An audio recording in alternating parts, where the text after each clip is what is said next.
Welcome back to another Senior Learning Institute's educational moment, where older adults and their loved ones turn for honest and straightforward information.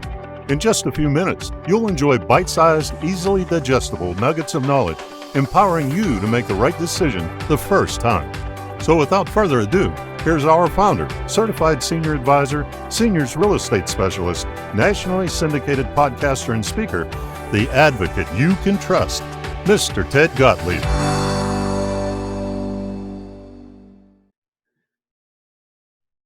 Hey, Rick, why did the roofer go to the doctor? Because he had a bad case of shingles. Yes, indeed. We just went there. You know, some of our Senior Learning Institute educational moments are more lighthearted than others. That's mostly the case here, but when you're spending thousands of dollars, it's worth discussing. A lot of folks want to stay in their homes, which I think is great, but to be successful at that, certain things just can't be overlooked or ignored. And the roof is one of them. I mean, it literally shelters us. When the time comes to repair or replace the roof, none of us can afford to be ripped off. That holds especially true for our seniors. Rick Hinkson is the owner of Eureka Contracting and Roofing. Rick is my go-to roofer and sponsor of the 2020 Senior Learning Institute seminar series. Rick, how do we know that it's time to have someone inspect the roof?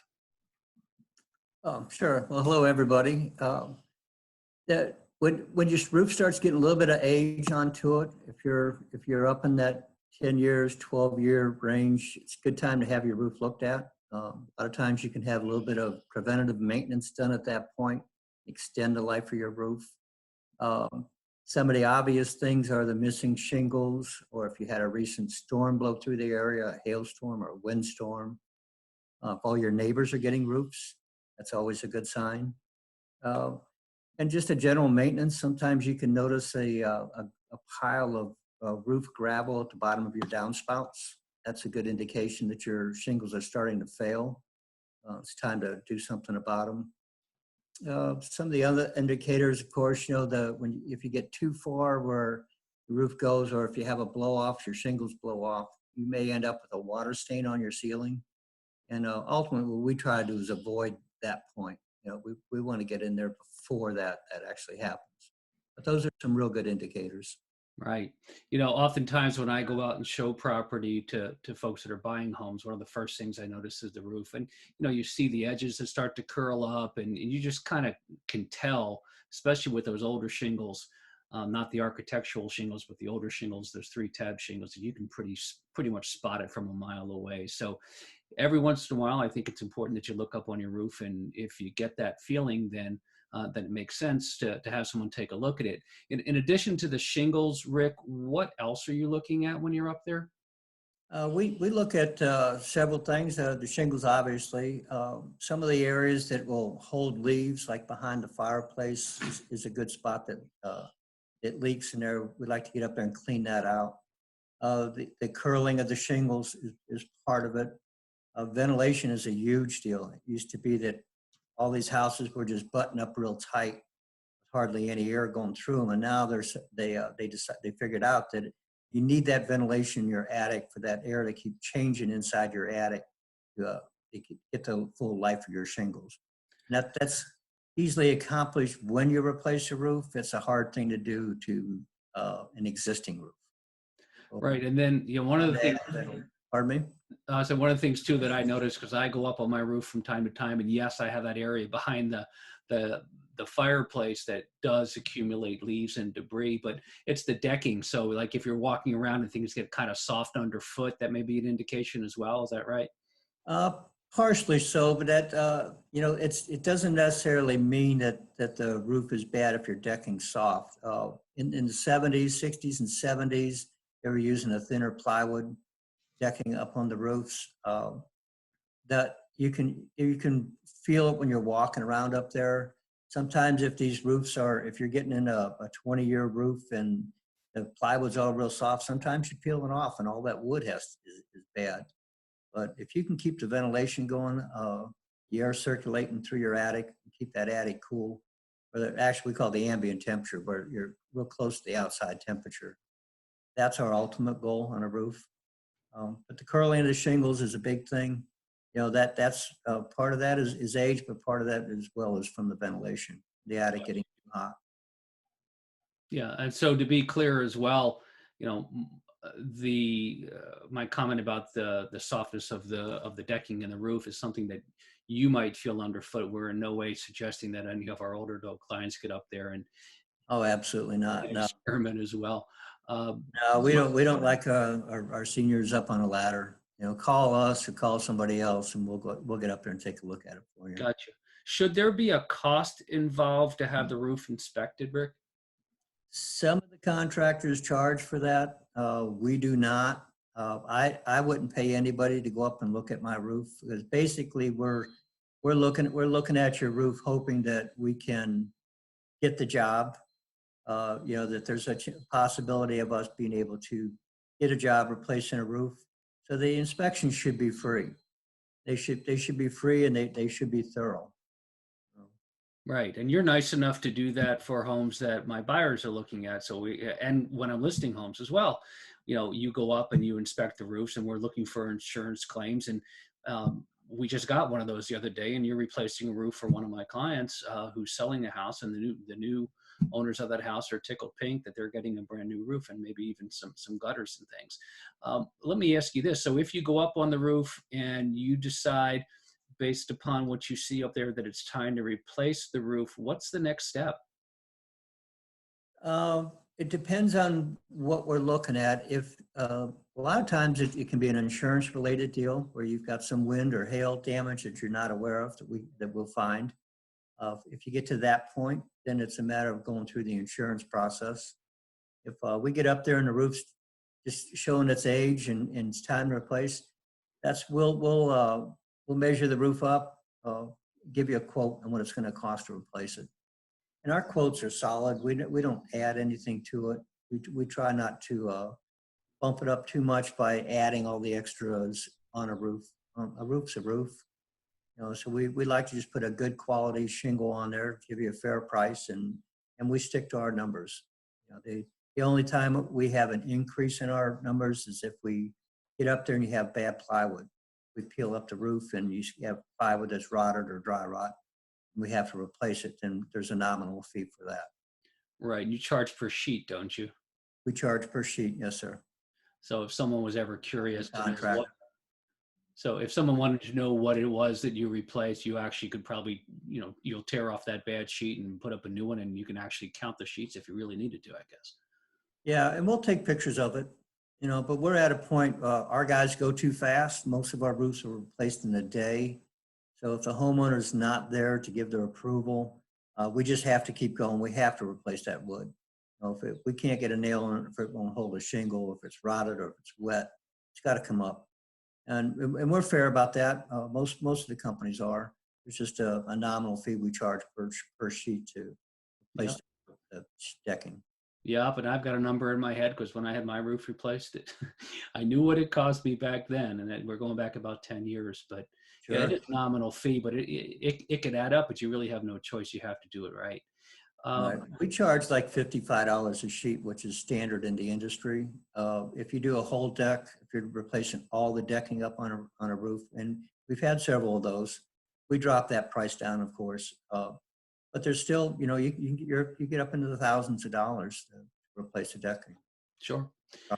We're speaking with Rick Hinkson from Eureka Contracting and Roofing, my roofing specialist.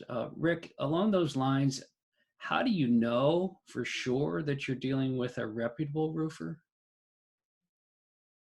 Check your references. There's a lot of services that are offered for seniors where you can go into sometimes your churches or synagogue. You can go and they'll have a list, a friendly list of contractors. Check with your insurance agent. Check with your neighbors. Always go to the BBB. Look up in the BBB. If you've got a computer, get on there and check some of the references out. If they give you references and give you a phone number, give them a call. Give those customers a call and ask them. But you want somebody that's been in business for a while. We've been in business almost 8 years, but I've been doing this for over 30 years. But I've personally been in business for over almost 8 years. But you want to get the guys that are in town, not so much these guys that blow in when the storm hits, and they blow out of town. You want to make sure that whenever you call those people that they're going to answer the phone and respond. The guy's not going to come back up from Texas to fix a little bit of leak, but we definitely will come from Eureka if we do. Right. Yeah. So I'm thinking maybe that guy who comes knocking on your door trying to sell you a new roof and wants some money in advance is probably not looking after your best interests. So is it common for you to have to pay in advance for the roof? Not the full amount. Never do that. What we like to do is to get a deposit. You have to have a deposit, and typically that is 50% down. Then once the job is complete, then pay the balance, but never pay the full amount up front. Sometimes we'll get where we sign a contract and the people don't want to pay the deposit until the materials arrive on the roof. And that's okay too. We'll do that. Those shingles will show up, they'll stack them on your roof, and you can write us a check at that point in time. But don't ever give all your money up. Don't write all, because if you do that, you lose your leverage. If you pay these people, because your roof's expensive. If you're paying these thousands of dollars out and somebody just takes your money, then you're out. But if you're only paying half, then they still have to finish the job to get the other half to work. That's the way we operate, and the majority of the companies do around town. Right. Now, do some roofers take credit cards, for instance, versus paying by check to give additional, I guess, a layer of protection out there? Oh, we do. Yeah, most of the companies do. There's typically a nominal fee to that. The credit card companies charge us 4%. We don't make any money off of that. We just add the 4% onto the price. All right. So there's your insurance policy if you really wanted it. I'm sorry? So that's your insurance policy as the homeowner. That's your insurance policy if you really want it. For some reason the roofer failed to perform, I assume you can go back to your credit card company and ask for a refund, or at least file a claim. Yes, it's a great paper trail to create. Sure. Great. Last question for you, Rick. How have you adapted your business around the COVID-19 pandemic that we're currently experiencing? That's a tough one, Ted. We're all being affected by that, of course. Fortunately, we're considered an essential business. You've got to have a roof. But we're trying to do this a little bit as virtual as we can, where we'll talk to the people on the phone. We'll pull up for an inspection. We'll talk to you from the curb.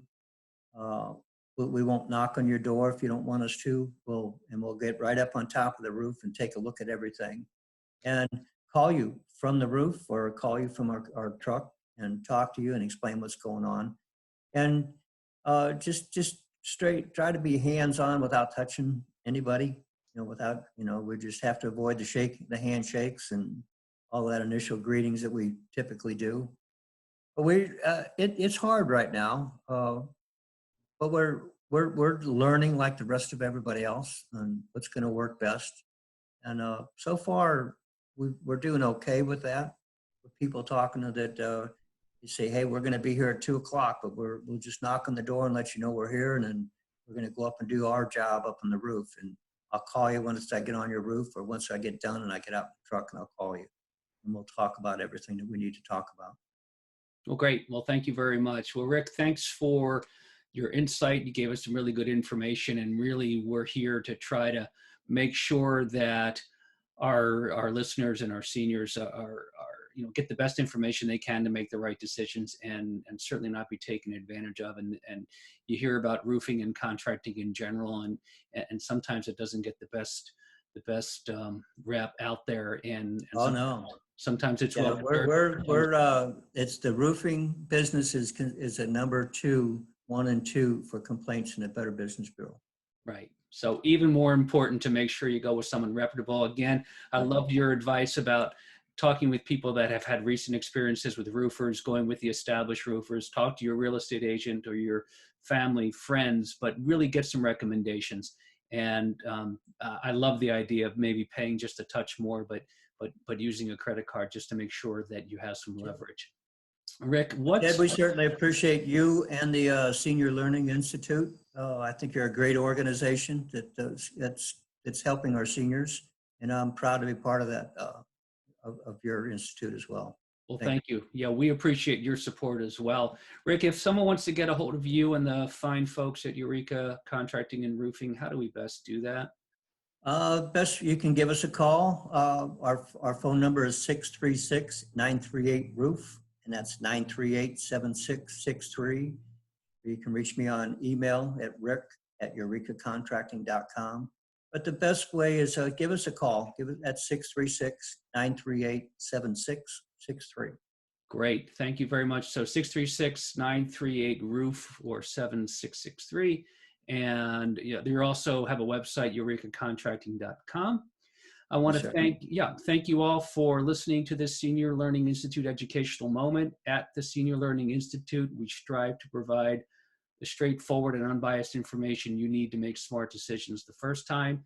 Our whole goal, our purpose, our mandate is to connect older adults and their advocates to the resources they need without cost or obligation. We want to help you stay put. We want to connect you to estate and financial planning professionals, care management professionals, estate sale and clean out services, home maintenance, roofing, and also helping you sell the home for as much as possible anywhere in the United States. No matter the condition of the property, we are connected both locally and nationwide. We'll find you someone who can really help maximize the return from your home. To learn more, please visit us at theseniorlearninginstitute.com. Until next time, I'm Ted Gottlieb, Certified Senior Advisor, Seniors Real Estate Specialist, and founder of the Senior Learning Institute.